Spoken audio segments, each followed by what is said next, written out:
تویی که تا حالا نتونستی قبول بکنی معتادی. هنوزم فکر ببخشید بچه یه لیوان آب بجم کار عقبه. میارن زیاد طول نمیکشه.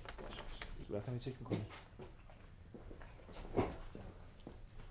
همینجا میگم این چراغا رو بگید بهش ببینیم چیز خاموشش کنیم نسو داغ میکنه. این چراغا داغ میکنن. میخوای خاموش کنی تا برمیگردی؟ نه آقا میگم عقبیم نمیفهمی؟ نیومد؟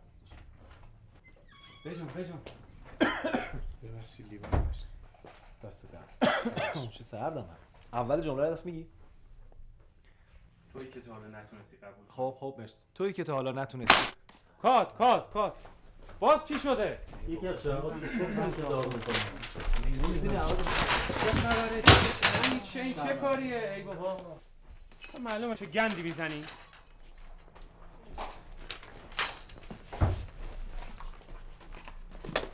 یک نخ سیگار بهم بده.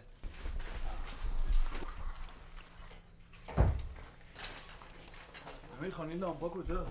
اون کیف سیاه. اینم بس.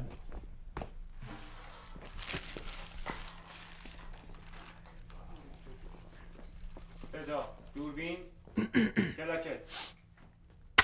تویی که تا حالا نتونستی قبول بکنی معتادی. هنوزم فکر میکنی اختیار دست خودته؟